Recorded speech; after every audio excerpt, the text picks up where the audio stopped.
La population mondiale compte près de 7 milliards d'habitants. Elle a doublé en 45 ans. Et si elle doublait encore? Non pas en 40 ou 50 ans, mais tout de suite. On parle d'émeutes et de violences aux frontières. Des millions de réfugiés gagnent le nord, fuyant les ruines de Mexico. Los Angeles connaît son 3e jour consécutif d'émeutes. La population réclame de l'eau, mais les aqueducs sont à sec. Aurions-nous assez de place? Assez de nourriture? Assez d'air respirable? Assez d'eau? Voici ce qui arriverait si la population mondiale atteignait brusquement les 14 milliards d'habitants.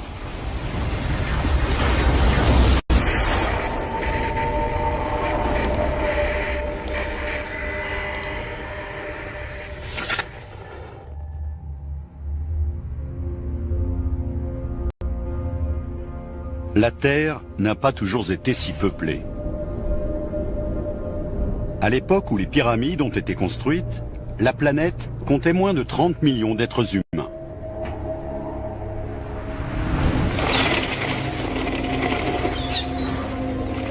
« 4000 ans plus tard, à l'époque où l'on érigeait Big Ben, le monde a atteint pour la première fois le milliard d'habitants.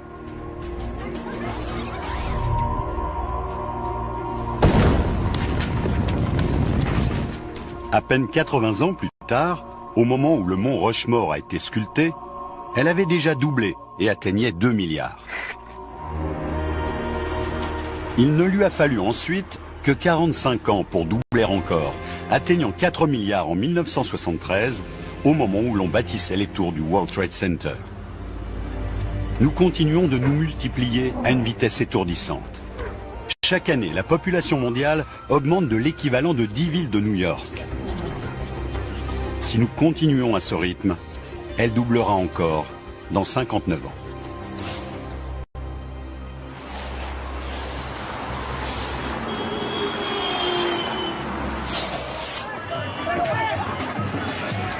Le monde a déjà du mal à gérer ses 7 milliards d'habitants.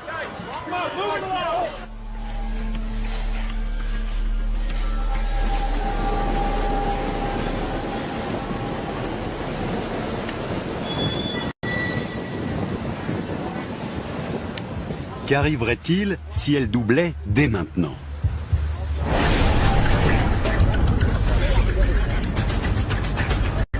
À New York, en Asie, tous les pays de la planète sont submergés.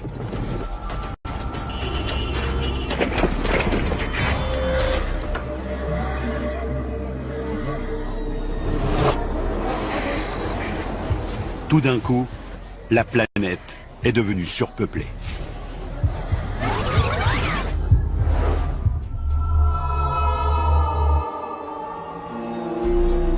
Chaque personne a besoin de nourriture,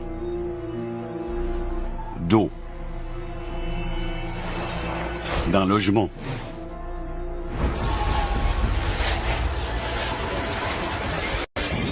Des bouleversements majeurs attendent la plupart des pays.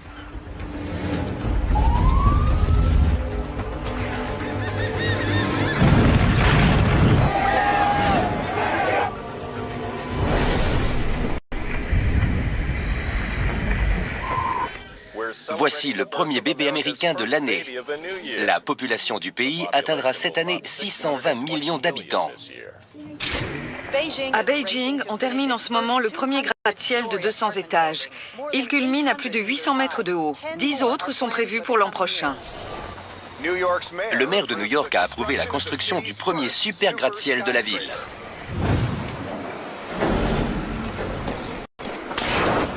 Voilà 6 mois que la population mondiale a doublé. Le secteur de la construction connaît un boom sans précédent. Il faut assez d'immeubles et de maisons pour loger 14 milliards d'habitants.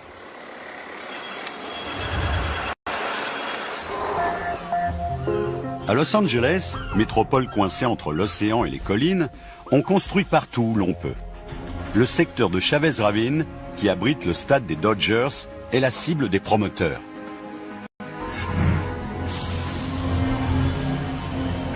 Manhattan est une île et ne peut se développer que vers le haut. Les architectes tentent de trouver un moyen rapide de gérer l'explosion de la population.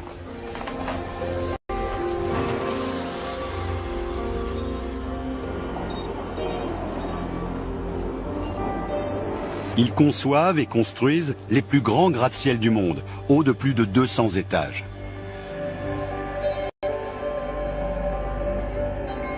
Ces nouvelles tours sont extrêmement lourdes. Elles pèsent jusqu'à 1 million de tonnes. La solution la plus facile pour soutenir ces immenses tours, c'est de les bâtir sur le soubassement rocheux.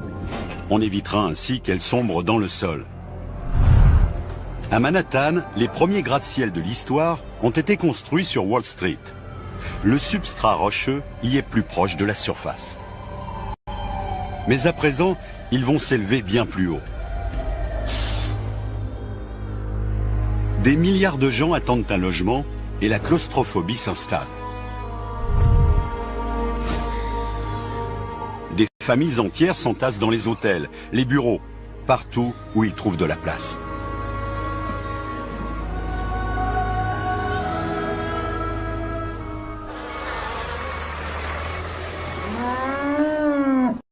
Mais d'autres problèmes apparaissent. Nous commençons à manquer de nourriture.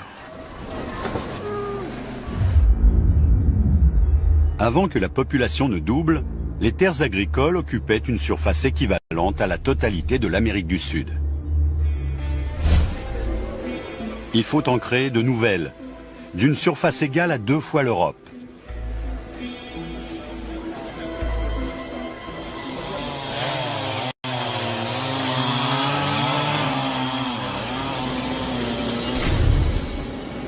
Les forêts sont des cibles privilégiées. Des milliers de kilomètres carrés de forêts sont abattus. Mais il faudra attendre 1 an pour dégager les terrains et moissonner la première récolte. En Afrique du Nord, l'Égypte apporte de l'eau dans le désert pour le rendre cultivable.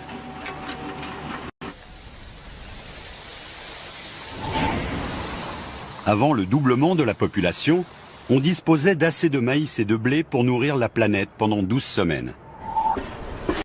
La Chine et l'Inde ont déjà englouti leurs réserves. 5 milliards de personnes souffrent de la faim. Et il n'y a pas que les céréales qui manquent. Il y a plus de 240 millions de vaches laitières dans le monde. Mais il faut attendre que la vache ait 24 mois pour la traire. La production de lait est très insuffisante.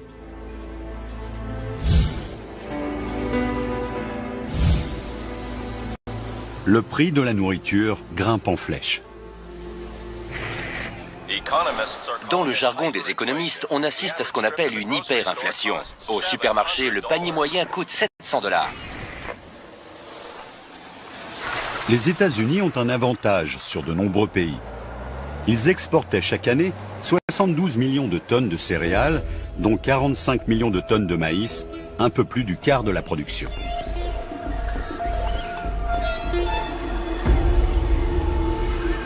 Le pays vient de mettre un terme à ses exportations.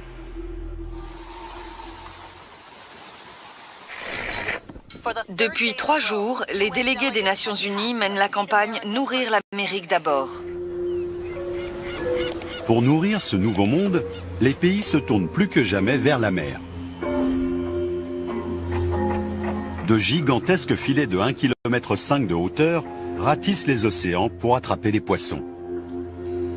L'industrie de la pêche chinoise, la plus importante du monde, capture 4 millions de tonnes de poissons par mois.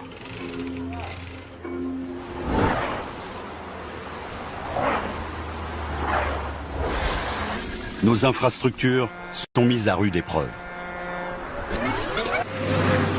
Des poids lourds de plus en plus nombreux roulent 24 heures sur 24 pour nourrir une population affamée.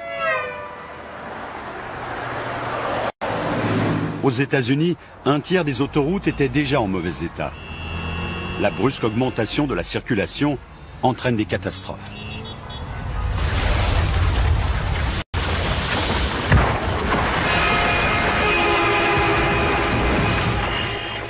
l'évacuation provisoire est de 60 morts, mais on craint que d'autres corps ne soient prisonniers sous les décombres. Le ministère des Transports a annoncé la fermeture de milliers de ponts pour inspection. Cela fait à peine 6 mois que le monde se bat pour répondre aux besoins de 14 milliards d'êtres humains. Pour la nourriture, le logement. Mais la crise la plus grave est encore à venir.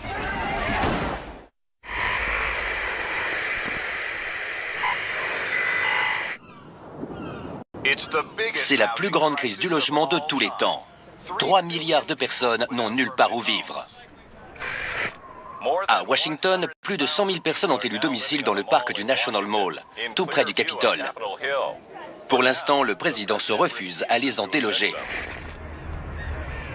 200 000 personnes campent dans Central Park, sur un lopin de terre estimé autrefois à 500 milliards de dollars. Cela fait maintenant 1 an que la population mondiale a doublé. Le monde est en crise. D'immenses campements surgissent partout dans les villes.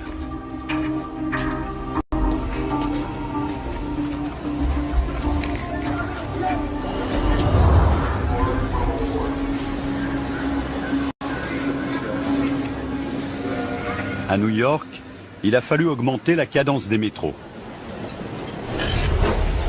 Il y en a maintenant toutes les 2 minutes. Le maximum autorisé par le système de sécurité. Désormais, près de 500 000 personnes transitent chaque jour par la station de Times Square. À l'heure de pointe, on y étouffe. Dans les rues, les bus sont toujours bondés. Un seul bus permet de remplacer 25 voitures. Mais cela ne suffit pas.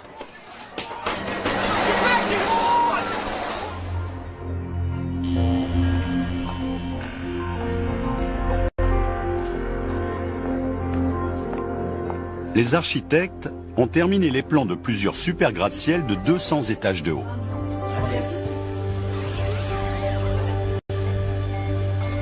Un seul de ces immeubles doit permettre de loger 10 000 personnes.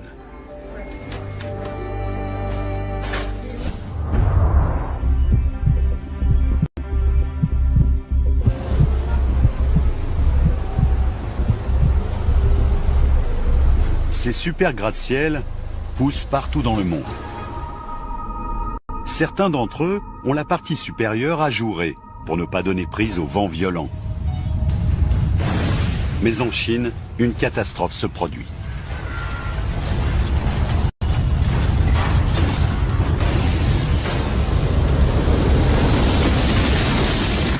L'immeuble de 200 étages avait été construit sur une ligne de faille non détectée. Le poids du bâtiment a déclenché un tremblement de terre.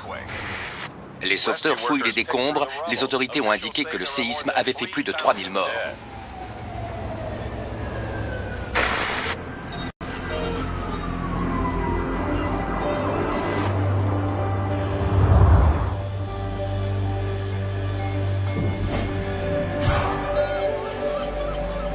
Los Angeles repose sur 12 lignes de faille majeures.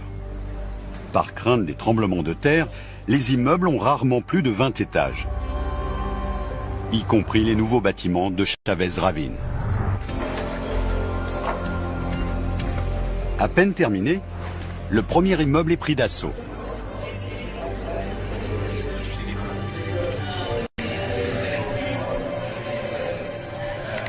L'époque d'une cellule familiale unique pour chaque toit est révolue.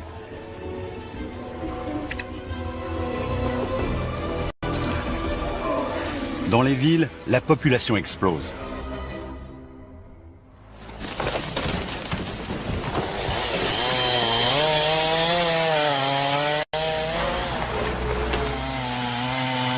Mais il y a un prix à payer pour ce boom de la construction.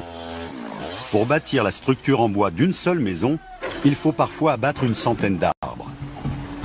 Pour construire 5 millions de logements, on a besoin d'une forêt grande comme un département. D'immenses trouées balafrent les zones boisées du monde entier. Et ce n'est pas la seule ressource naturelle qui est surexploitée. À New York, le réseau des eaux a été conçu pour fournir 3,8 milliards de litres par jour. Mais désormais, 2 fois plus de gens prennent des bains, tirent la chasse d'eau, et cela double la... La ville de Los Angeles vous rappelle que le rationnement strict de l'eau a commencé. Chaque foyer a droit à 55 litres par jour. Les niveaux seront relevés régulièrement. Cette eau que l'Occident a toujours considérée comme allant de soi est précieuse.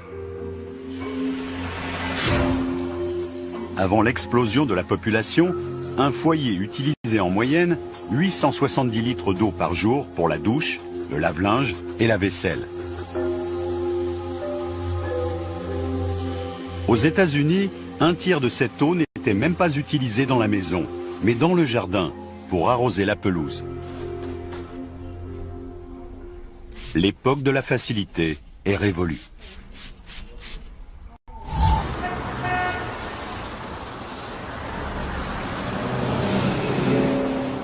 À Londres, l'approvisionnement en eau de 12 millions de personnes dépend de la Tamise.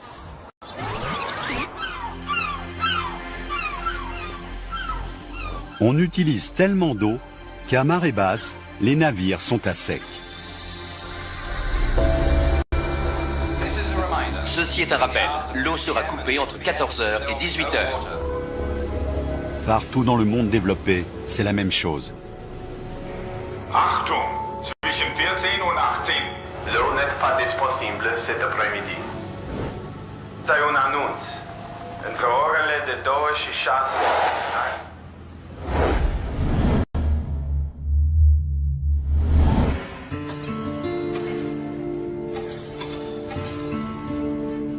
Les agriculteurs plantent de nouvelles espèces qui ont besoin de très peu d'eau.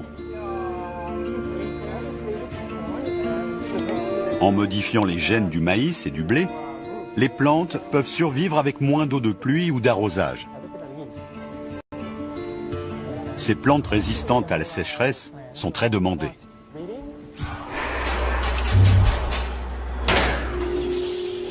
Le boom mondial de la construction met tous les systèmes d'électricité à rude épreuve.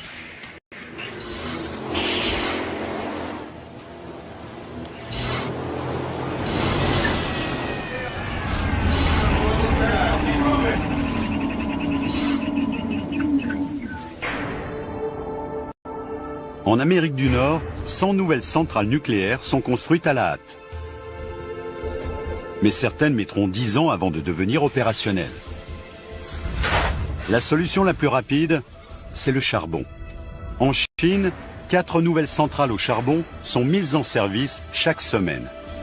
Même chose en Amérique du Nord. Et pour préserver l'énergie, nombre de pays mettent en place des couvre-feux.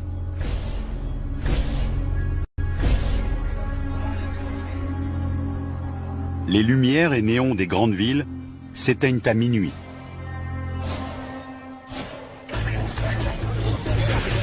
« 14 milliards d'habitants.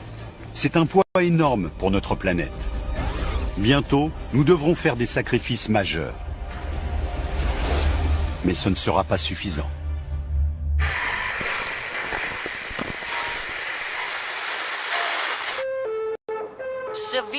Le manque d'eau se fait sentir. Le rationnement va devenir de plus en plus drastique.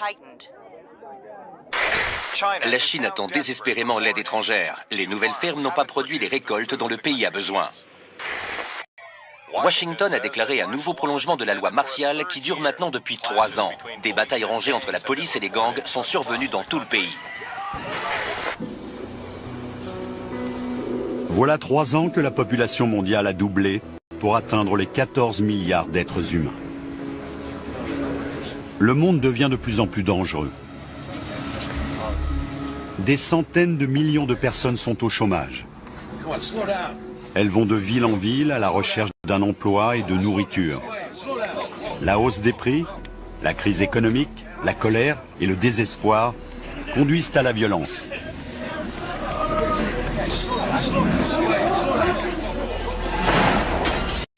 On pille des maisons pour trouver de la nourriture et de l'eau. l'ordre public n'est plus qu'un souvenir.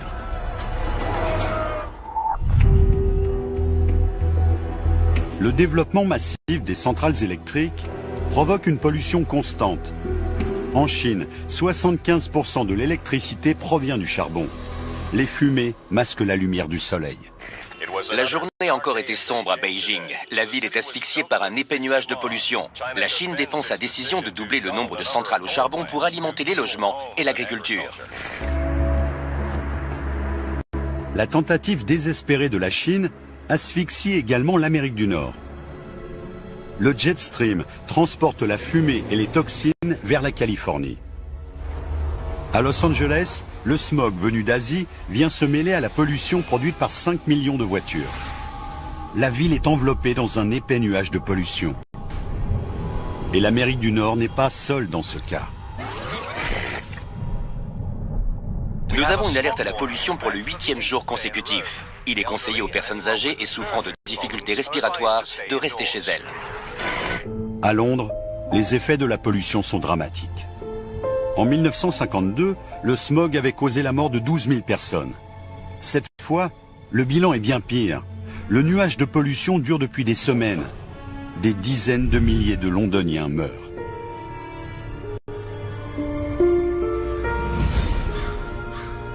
Nos ressources naturelles s'épuisent. Des émeutes ont éclaté ce matin. Il faut maintenant faire 3 heures de queue pour obtenir sa ration d'eau. La garde nationale veille sur les fontaines publiques pour maintenir l'ordre. À Los Angeles, l'eau est de plus en plus rationnée. Chaque foyer n'a droit qu'à quelques heures d'eau par jour. On fait la queue pour accéder aux fontaines publiques.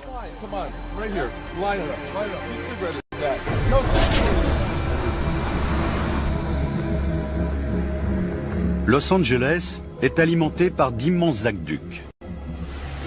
Ils serpentent à travers le désert sur des centaines de kilomètres pour apporter l'eau du fleuve Colorado. Mais la ville n'est pas la seule à dépendre du Colorado. 25 millions de personnes installées dans les États voisins contribuent à assécher rapidement le fleuve. L'industrie est également touchée. Il faut plus de 300 000 litres d'eau pour faire 1 tonne d'acier. Le secteur de la construction est le plus gros consommateur d'acier. Le manque d'eau paralyse le boom de la construction.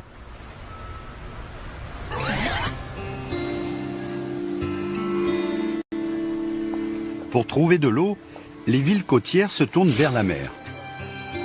Ainsi, Los Angeles table sur des usines de désalinisation pour fournir de l'eau à une population de 20 millions d'habitants.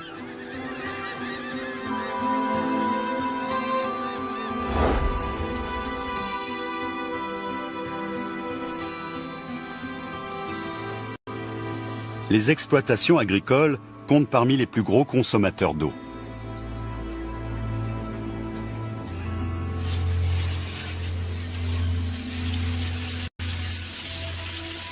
Comme Los Angeles, les fermiers de l'Ouest américain dépendent de l'eau du fleuve Colorado. On en a accumulé des réserves dans le barrage de Hoover, mais son niveau est en chute libre.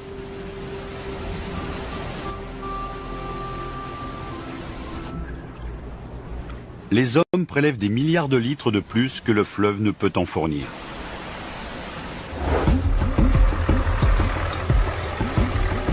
Et le manque d'eau n'est pas le seul problème dont souffrent les fermes. Pour obtenir des récoltes plus importantes, les agriculteurs utilisent plus d'engrais et de pesticides qu'ils ne l'ont jamais fait.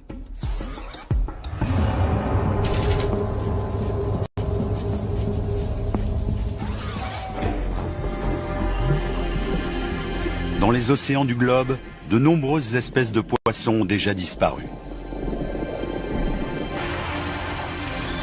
Pour combler cette perte, les fermes piscicoles se développent. On élève des millions de poissons, mais c'est loin d'être suffisant pour nourrir la planète. Des populations affamées migrent vers les pays qui possèdent le plus d'eau et de nourriture. La Maison-Blanche a annoncé l'arrêt total de l'immigration, le premier de l'histoire du pays. La police est chargée de contrôler les identités pour enrayer l'immigration illégale. La situation est devenue inextricable. De nombreux pays sont au bord du gouffre.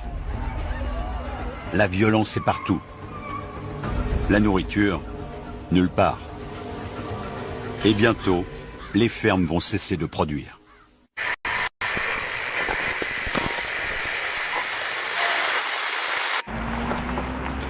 Selon les Nations Unies, l'Afrique centrale est désormais une zone sinistrée. 30 millions de ceux qu'on appelle les réfugiés de l'eau sont sur les routes. Les nouveaux logements de Manhattan vont réduire les besoins de la ville en eau, mais la construction de nouveaux bâtiments a pris un retard considérable.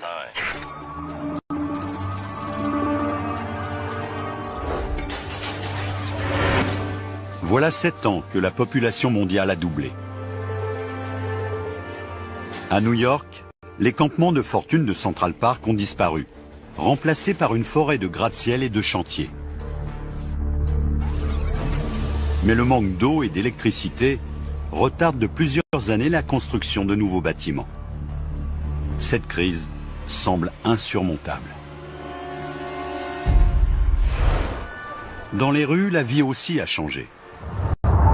Après des années d'embouteillage permanent, il a été décidé de fermer la ville aux voitures.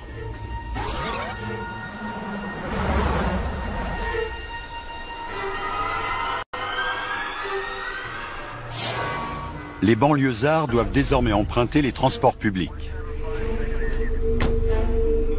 La dernière fois que les rues de Manhattan avaient été fermées, c'était après les attentats du 11 septembre 2001.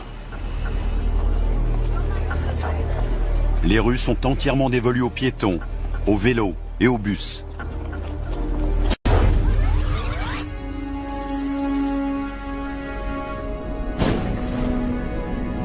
La production d'énergie a changé elle aussi.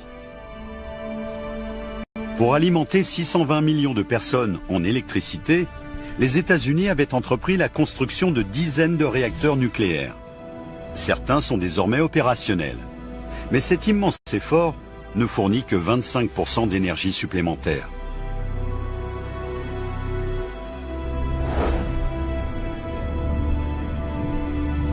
Pour compenser, on tire parti des forces de la nature. Dans le désert de l'Arizona, on a installé des centaines de panneaux solaires. D'autres pays ont choisi d'exploiter le vent. Mais il faut 10 000 éoliennes pour fournir de l'électricité à 10 millions de foyers. Et parfois, le soleil ne brille pas et le vent ne souffle pas.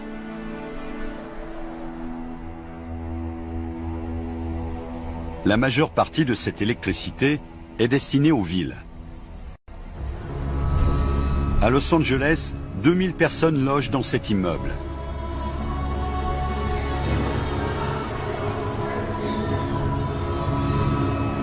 Les familles qui y vivent utilisent 2 fois moins d'électricité que celles qui habitent dans des maisons.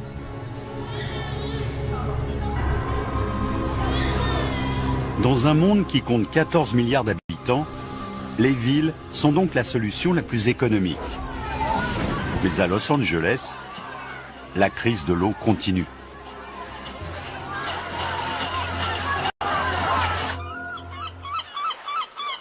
La ville a ouvert une douzaine d'usines de désalinisation de l'eau. Mais l'énergie nécessaire à leur fonctionnement fait grimper le prix de l'eau.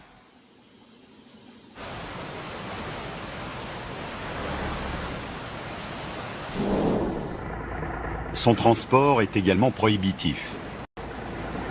L'eau est plus lourde que l'essence et elle doit être traitée pour devenir potable.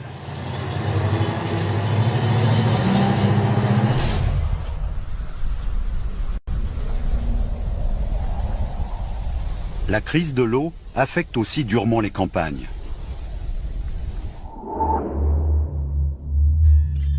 Les fermes du Midwest dépendent d'un immense lac souterrain appelé l'aquifère d'Ogallala.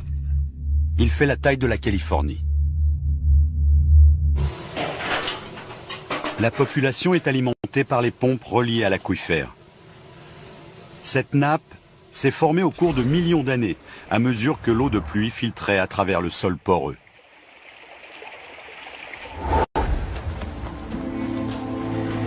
Mais au bout de 7 années d'exploitation intensive, les nappes souterraines de l'Ogallala sont en train de s'assécher.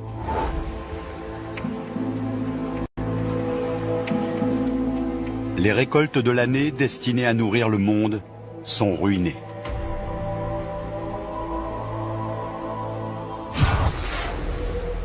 L'eau utilisée dans le monde vient pour les 2/3 de l'irrigation.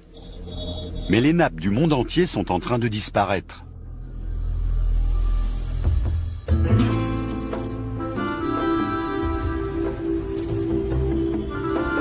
Or, de nombreuses villes en dépendent. Mexico compte désormais 36 millions d'habitants. La capitale mexicaine tire directement son eau d'un immense aquifère situé juste sous la ville.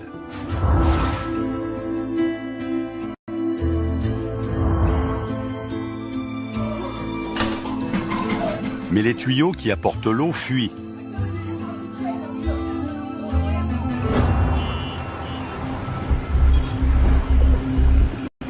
Les fondations des bâtiments sont peu à peu grignotées et les effondrements se multiplient.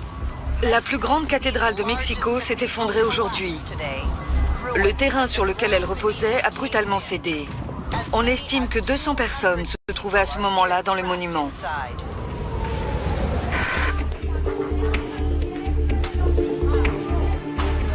Mexico est une ville sinistrée. Elle commence à se vider de ses habitants. Et ce n'est pas la seule. Il devient impossible de vivre dans beaucoup de pays, du fait de la pollution et du manque d'eau. Cette crise déclenche des mouvements migratoires inédits dans l'histoire de l'humanité.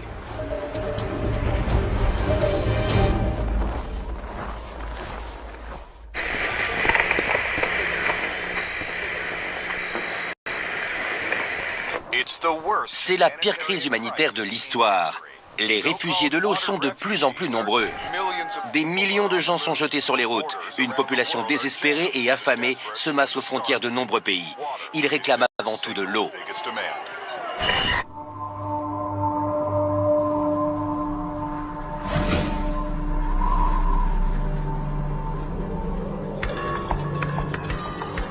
Il y a désormais 10 ans que la population mondiale a doublé. Des centaines de millions de gens quittent leur ville et leur village. Le long des côtes de Californie, de nombreuses usines de désalinisation ont cessé de fonctionner. Cette ville, qui comptait autrefois 20 millions d'habitants, est déserte.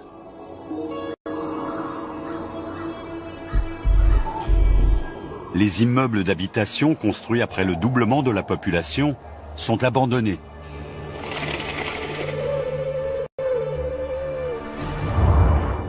Le rêve californien s'est évanoui.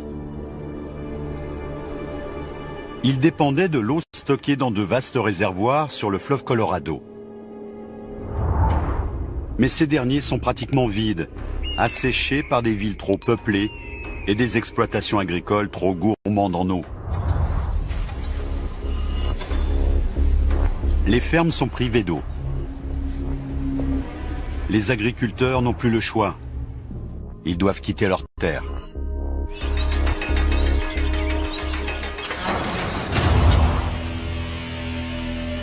Ils se joignent à l'exode vers le nord.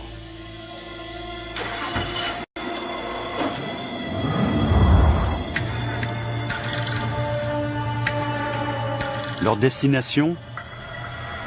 N'importe où, pourvu qu'il y ait de l'eau et l'espoir de survivre. Mais c'est un voyage périlleux.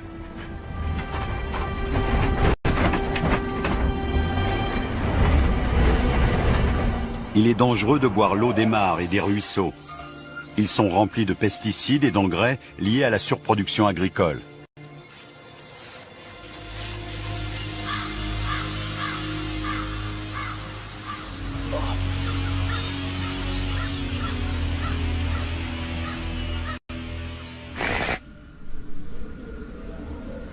Dans le pays, le prix du litre d'eau atteindrait désormais 7,50 $. Le ministère de l'Agriculture vient de confirmer que les aquifères ont atteint leur niveau historique le plus bas.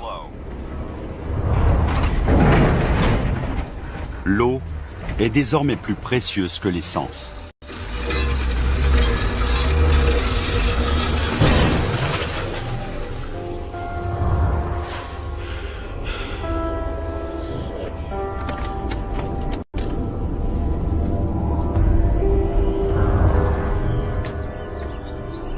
Nous avons besoin d'environ 2 litres d'eau par jour.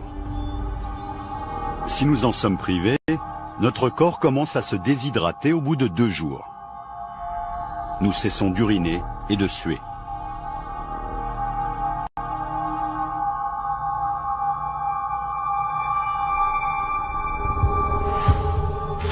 Une fatigue intense survient, on commence à perdre conscience. Et si on ne boit pas très vite, c'est la mort qui nous attend.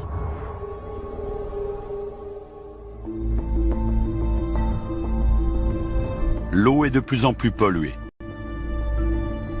Les affluents du Mississippi transportent des produits chimiques et le fleuve les rejette dans le golfe du Mexique.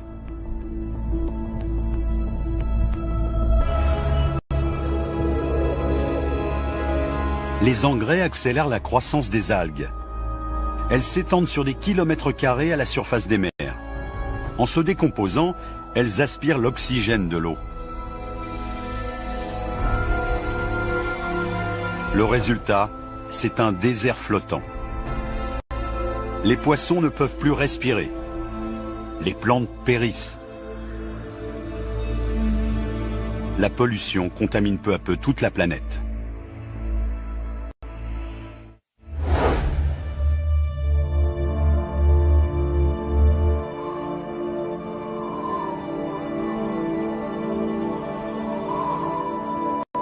Après des années de surproduction agricole, la terre est dévastée. En Afrique, le Sahara gagne du terrain et oblige 100 millions de personnes à quitter leur terre.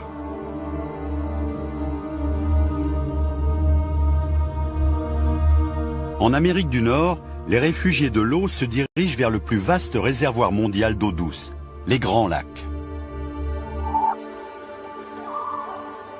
Ils se sont formés à la fin de l'ère glaciaire, il y a 12 000 ans. L'eau qu'ils contiennent est le résultat de la fonte des glaciers. Des millions de gens se dirigent vers leurs rives. La population de Chicago, Détroit et Toronto explose.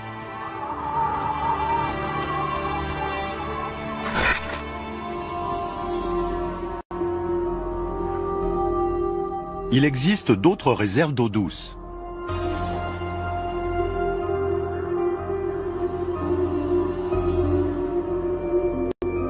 Les 2 tiers de l'eau douce mondiale sont prisonniers des glaces polaires arctiques.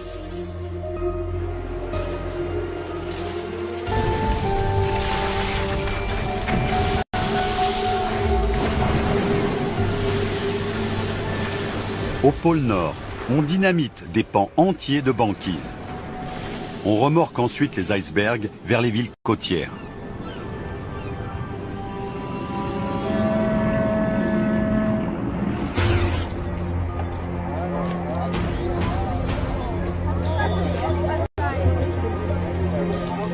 Les millions de personnes qui ont quitté le sud pour les Grands Lacs vivent dans des conditions terribles. Ils s'entassent dans d'immenses campements de fortune aux environs des villes.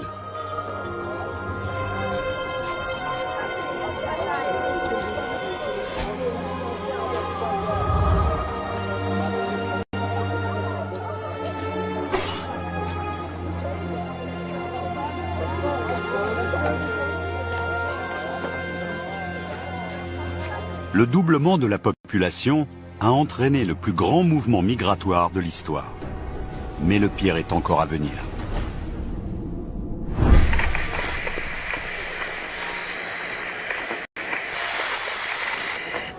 La population mondiale est en chute libre. La Chine ne compte plus que 700 millions d'habitants contre 2 milliards il y a 35 ans. En Afrique, pour la première année depuis ce qu'on a appelé la Grande Famine, la population n'a pas baissé. En 10 ans, 1 milliard de personnes sont mortes de faim et de soif. Les États-Unis ont annoncé que la population comptait 150 millions d'habitants, contre un chiffre record de 600 millions.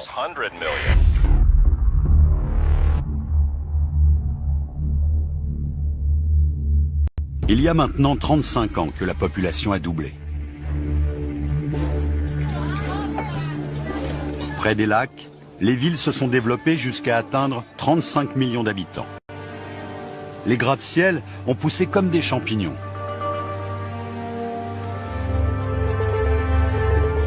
La nuit, ces gigantesques cités brillent de mille feux. Mais le reste de l'Amérique du Nord est plongé dans le noir.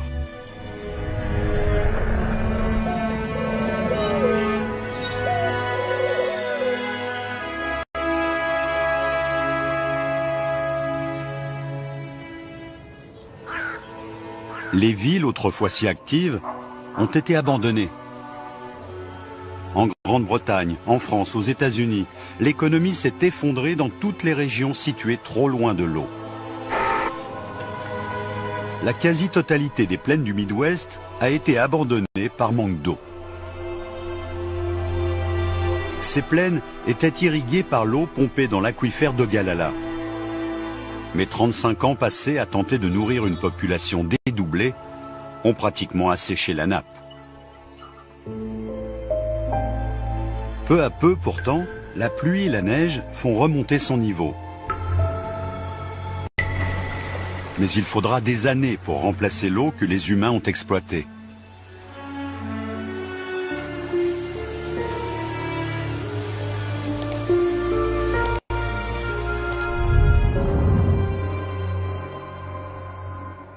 Des milliards de gens sont morts de faim et de soif. Le monde ne peut nourrir une telle population.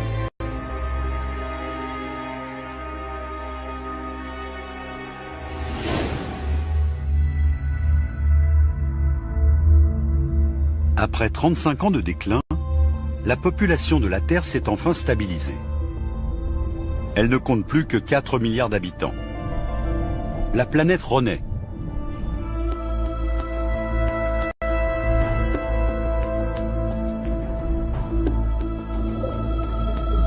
Dans les océans, les stocks de poissons que nous avions épuisés se recomposent lentement.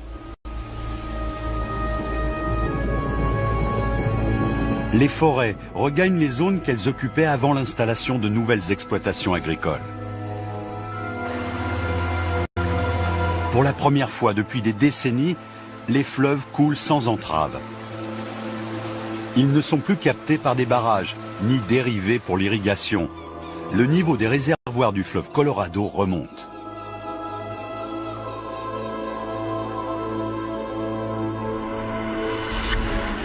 Tout ceci n'était qu'une fiction, un aperçu d'un monde soudainement frappé de surpopulation. Mais des millions de gens connaissent déjà la faim. De nombreuses villes sont déjà surpeuplées. La pauvreté gagne du terrain. Dans les années à venir, cette situation va probablement empirer.